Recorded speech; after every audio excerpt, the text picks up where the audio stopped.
ETF index mutual funds నేర్చుకుని stock మార్కెట్లో రాణించాలనుకుంటున్నారా? వెంటనే ఈ నెంబర్కి కాల్ చేయండి.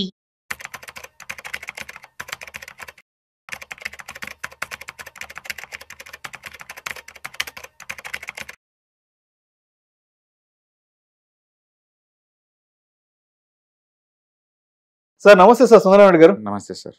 సార్ సెబీ నుంచి మరొక ఇంపార్టెంట్ న్యూస్ కూడా రావడం జరిగింది ఇవాళే. బ్యాంక్ నిఫ్టీ వెయిటేజీకి సంబంధించి ఒక 2 కొత్త బ్యాంకుల్ని కూడా కలపబోతున్నాం అంటూ కూడా ఆ పర్టికులర్ బ్యాంకుల నేములు కూడా రివీల్ చేయడం జరిగింది. ఏ బ్యాంక్స్ కొత్తగా బ్యాంక్ నిఫ్టీలో తీసుకురాబోతున్నారు? సో December 1న ఎన్ఎస్సి వాళ్ళు అనౌన్స్మెంట్ చేశారండి. అంటే కొత్త బ్యాంక్స్ ఏమన్నది, ఒకటి ఎస్ బ్యాంక్, 2 యూనియన్ బ్యాంక్ అండి. ఇప్పటి వరకు అయితే 12 బ్యాంక్స్ ఉన్నాయి కదా, ఆ 12 బ్యాంక్స్ నుంచి ఇప్పుడు ఈ 2 యాడ్ చేసేసి మొత్తం 14 బ్యాంక్స్. అయితే కంప్లీట్ గా ఎఫెక్ట్ అయ్యేది మనకి నెక్స్ట్ ఇయర్ March 31 నుంచి అండి. వాళ్ళు ఏంటంటే 4 ఇన్స్టాల్మెంట్లు, అంటే ఫస్ట్ ఇన్స్టాల్మెంట్ ఈ మంత్ ఎండింగ్ లో, second installment next month ending లో, అట్లా ఎవ్రీ మంత్ యాడ్ చేసుకుంటూ వస్తారన్నమాట మొత్తం. అందుకు సడన్ గా ఒక రోజుగా మార్చడం లేదు. అంటే ఇప్పుడు వరకు ఏంటంటే టాప్ 4 బ్యాంక్స్ అంటే HDFC bank, ICI bank, SBI and axis bank, ఈ 4 వెయిటేజీ ఆల్మోస్ట్ 60%.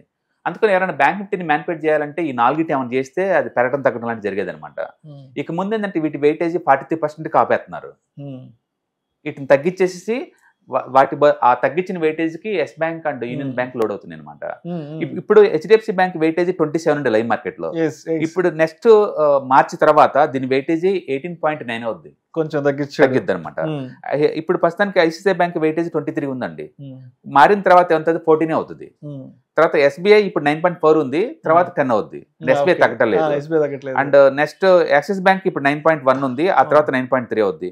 కోటాక్ తగ్గబోతుందండి, ఇప్పుడైతే 8.9 ఉంది, కోటాక్ అయితే 8.4. అంటే మొత్తం మీద 3 బ్యాంకులు తగ్గబోతున్నాయి, HDFC Bank, ICICI Bank and Kotak Bank, ఈ 3 తగ్గబోతున్నాయి. ఈ తగ్గిన బ్యాంక్స్ వెయిటేజ్ పోయి Yes bank and union Bank load అవుతుంది. ఇప్పుడు ఎస్ బ్యాంక్ వెయిటేజ్ నెక్స్ట్ మార్చ్ తర్వాత చూసుకుంటే 3.9 ఉంటుంది, అంటే 4% ఉంటుంది. అండ్ యూనియన్ బ్యాంక్ అంటే 2.6 ఉంటుంది. ఈ 2 కొత్త బ్యాంక్స్ యాడ్ అవుతున్నాయి అనమాట. చార్ట్ పరంగా చూసుకుంటే చాలా బాగుందండి yes bank and union bank. Union bank all time హైలో ఉంది. ఓకే. అండ్ ఎస్ బ్యాంక్ కూడా గత 1 month నుంచి కన్సాలిడేట్ అవుతా ఉంది ఒకే ప్లేస్ లో. అంటే టూ గుడ్, ఎవరైనా ఇండివిజువల్ కూడా ఇన్వెస్ట్మెంట్ చేద్దామన్నా సరే ఈ point of time too good ఉంది. నెక్స్ట్ 4 months ఎట్టాగో వీటిని ఈ ఇండెక్స్ అండ్ మ్యూచువల్ ఫండ్స్ వాళ్ళు మొత్తం రీబ్యాలెన్సింగ్ లో పార్ట్గా దీన్ని కొంటారు కాబట్టి ఇది ముందు పోయే ఛాన్స్ ఎక్కువ ఉంది. రైట్. అయితే మీరు ఎస్ బ్యాంక్ గురించి చెప్తున్నారు కాబట్టి గ్రాఫ్ చాలా బాగుంది సుందరరావు గారు. అవును. ఓ 2 years బ్యాక్ నాకు యూనియన్ బ్యాంక్ అకౌంట్ ఉంది. రైట్. సరేలే మనకి యూనియన్ బ్యాంక్ అకౌంట్ ఉంది కదా, సో ఆ రోజు 40 రూపాయల దగ్గర ఉంది యూనియన్ బ్యాంక్ ప్రైస్. ఆ రోజు గ్రాఫ్ కూడా అంత హెల్తీగా లేదు. సరే తిరిగి 2 ఏళ్ల తర్వాత చూస్తే అసలు ఇవాళకి యూనియన్ బ్యాంక్ ప్రైస్ ఎక్కడ ఉంది సార్? ఇవాళ ఆల్ టైమ్ హైలో ఉంది. బట్ నేను ఇప్పుడు ఫీల్ అవుతున్నాను ఆ రోజు అనవసరంగా మనం బేసికల్ గా చాలా వరకు అంటే మన ఫండమెంటల్ చూసి ఇది మంచి కంపెనీ, అది మంచి కంపెనీ అనుకుంటాం కానండి. మంచి కంపెనీ అయినా సరే 5 ఏళ్ళు అక్కడే పడి ఉండే ఛాన్స్ ఉంటుంది మార్కెట్ లో. ఇప్పుడు డిమార్ట్ ఉంది, మంచి కంపెనీ, అక్కడే పడి ఉందా 4 సంవత్సరాల నుంచి. ఇంకా 4 సంవత్సరాలు అక్కడే ఉన్న నేనైతే అది ఆశ్చర్యపోను. అలాగనే అది మంచిదని కాదు. మార్కెట్ పాయింట్ ఆఫ్ లో వాల్యూషన్ ఎప్పుడు నిరంతరం మారిపోతా ఉంటాయి, అప్ అండ్ డౌన్ అవుతా ఉంటాయి. బజాజ్ హౌసింగ్ ఫైనాన్స్ ఐపీఓకి వచ్చినప్పుడు ఒక ఫెస్టివల్. అవును, ₹70 కి ఐపీఓ లాంచ్ చేస్తే లిస్టింగ్ రోజే 140 అయిందండి, 200 దాకా వెళ్ళింది. అదే బ్యాంక్ ఇప్పుడు ఇక్కడ అదే హౌసింగ్ ఫైనాన్స్ కంపెనీ అదే గ్రోత్ 20 లైవ్ మార్కెట్ లో 90 ఉందండి. 200 దగ్గర నుంచి 90కి వచ్చింది. బట్ అదే క్వాలిటీ ఉంది. అందుకని మనం ఏంటంటే ఆ ఎమోషన్స్ లో వాల్యూస్ సంబంధం లేకుండా ఏ రేటు పెడితే ఆ రేటు కొంటారండి. బట్ ఒకసారి మార్కెట్ మెచ్యూర్ అయిన తర్వాత ఆలోచించినప్పుడు అర్థమవుతుంది అది ఓవర్ వాల్యూషన్ లో ఉందో అదని. నాకు తెలిసి ఈ బజాజ్ హౌసింగ్ అరౌండ్ 90 దగ్గర సెటిల్ అవుతుంది, ₹90 దగ్గర సెటిల్, 70 to 90 మధ్య సెటిల్ అయ్యే ఛాన్స్ ఎక్కువ ఉంది. కాబట్టి ఐపీఓ అనగానే ఏదో ఒక రేట్లకు బీభత్సంగా ఉంటారండి. But end of the with in 1 year to 2 years దాని ఒరిజినల్ రేట్కి వచ్చేస్తాయి, అక్కడ కన్సల్టేట్ అవుతాయి. తర్వాత మళ్ళీ బ్రేక్అవుట్ అయితే కొనుక్కోవాలా.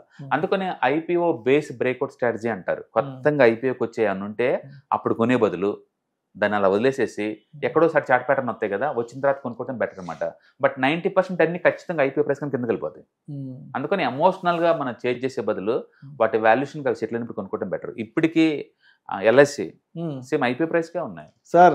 నిజం సార్, ఐపీఓ ప్రైస్ ఉన్నాయి. అలాగని చెప్పి సాసులో మాకండి స్టాక్ మార్కెట్ లో ఒక ఈక్విటీ ఇన్వెస్ట్మెంట్స్ 12 లక్షల కోట్లు అండి. అవును సార్, 12 లక్షల కోట్లు డబ్బులు మేనేజ్ చేసే కంపెనీ ఇండియాస్ నెంబర్ 1 అది. But end of the day ఇవన్నీ చూడదు మార్కెట్. గ్రోత్ ఎలా ఉందో చూస్తుంది, గ్రోత్ తగ్గట్టు రెస్పెక్ట్ ఇస్తుంది. కాబట్టి మనకి గవర్నమెంట్ ట్యాగ్ లేకపోతే వాడు ఆస్తులు మేనేజ్ చేస్తున్నాడు, ఈ ట్యాగ్లన్నీ టెంపరీ మనకొస్తాయండి. స్టోరీస్ అన్ని కూడా లాంగ్ టర్మ్ పాయింట్ ఆఫ్ లో గ్రోత్ ఒకటే వస్తుంది. కంపెనీ కనుక ఫాస్ట్ గ్రో అవుతుంటే, క్యాపిటల్ బాగా ఆప్టిమైజేషన్ చేసుకుంటూ ముందుకు పోతుంటే వాటి రెస్పెక్ట్ ఇస్తుంది, మిగతా మొత్తం కట్ చేసుకుంటూ పోతా ఉంటాయి. అందుకని గుడ్ కంపెనీ కూడా బ్యాడ్ వాల్యూషన్ దగ్గర కొనకూడదు. గుడ్ కంపెనీ అయినా సరే బ్యాడ్ వాల్యూషన్ దగ్గర కొనకూడదు అనమాట. గుడ్ ప్రైస్ దగ్గర కొనుక్కోవాల్సి ఉంటుంది. కాబట్టి ఐపీఓ అనగానే ఓవర్ ప్రైస్ కమ్మటం మామూలు విషయమే. అందుకని అది వేరు. ఇప్పుడు ఈ పాయింట్ ఆఫ్ టైం ఏంటంటే ఎస్ బ్యాంక్ ఇంత ముందు పోల్చుకుని స్ట్రక్చర్ ఇప్పుడు బాగుంది. ప్రమోటర్ బాగున్నాడు. ప్రమోటర్ ఎవరు? జపనీస్ కంపెనీ, చాలా world one of the best leading finance company అది. కాబట్టి ఇప్పుడు బాగుంది స్ట్రక్చర్ ఇంత ముందు పోల్చుకుంటే. And union bank government leading లో ఉన్నాయి, ఇది కూడా బాగుంది. ఏదైనా సరే చార్ట్ ప్యాటర్న్ లేకుండా ఏ పడితే కొనకూడదు, మంచి కంపెనీ అయినా సరే. చార్ట్ ప్యాటర్న్ ఏం చెప్పిద్ది అంటే ఇన్స్టిట్యూషనల్ కొంటున్నారా లేదో చెప్పిద్ది అనమాట.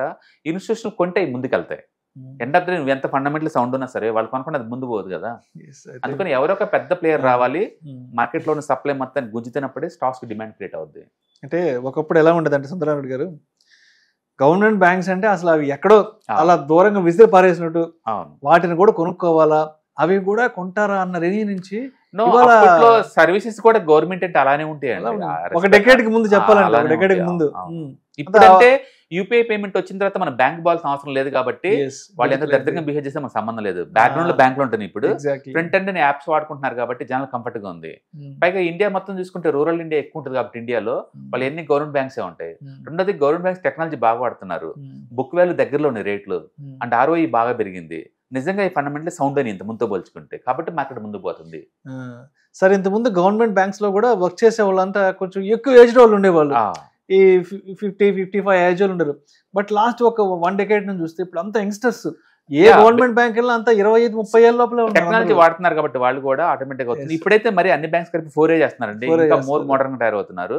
కాబట్టి ప్రైవేట్ బ్యాంక్స్ కి ఫుల్ కాంపిటీషన్ ఇస్తాయి. యాక్చువల్ చెప్పాలంటే లాస్ట్ 1 year లో కంబైన్డ్ గవర్నమెంట్ బ్యాంక్స్ ఇచ్చిన profit is bigger than the private banks అండి. అవి డైరెక్ట్ గా HDFC బ్యాంక్స్ పోటీ పడుతున్నాయి ప్రాఫిట్ మేకింగ్ లో. కాబట్టి ఇప్పుడు బాగున్నాయి క్వాలిటీస్. మొత్తానికి అయితే బ్యాంక్ నిఫ్టీలో ఇంత ముందు 12 అండి, నెక్స్ట్ మార్చి నుంచి 2 యాడ్ అవుతున్నాయి. అది నేమ్స్ అనౌన్స్మెంట్ చేశారు already, Yes bank and union Bank, ఈ 2 కూడా. So HDFC, ICICI Bank and Kotak Bank వెయిటేజ్ తగ్గి and Yes bank and union Bank పెరగబోతుంది అనమాట. Right sir, right sir. Thank you sir, thank you so much Sundararamareddy గారు. Hi. Stock మార్కెట్లో వాలటిలిటీకి దూరంగా ఉంటున్నారా? పోర్ట్ఫోలియోస్ అన్ని కూడా రెడ్లో ఉండి బ్లీడ్ అవుతున్నాయా?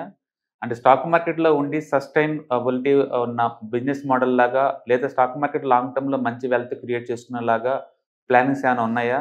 అయితే అలాంటి వాళ్ళ కోసం ఈ ప్రోగ్రామ్ అండి. ETFs, index funds and mutual funds. మా స్టాక్ మార్కెట్లో ఉండి కూడా సెక్యూర్ వేలో మనీ మేక్ చేసుకునే పద్ధతి ఏదైనా ఉందంటే రిటైలర్స్ కి ఈ 3 అనమాట. దీంట్లో కాంప్రహెన్సివ్ గా మీకు ట్రైనింగ్ అండ్ గైడెన్స్ దొరుకుతుంది. అండ్ వీకెండ్స్ లో జరిగే ఈ ప్రోగ్రామ్ లో అటెండ్ అవడం ద్వారా ETFs, index funds and mutual funds లో మీ నాలెడ్జ్ పెంచుకోండి. మీ పోర్ట్ఫోలియో మీరే మెయింటైన్ చేయడం ద్వారా ఇయర్లీ యావరేజ్ మీద 20-30% మనీ మేక్ చేసుకోండి. All the best. Thank you.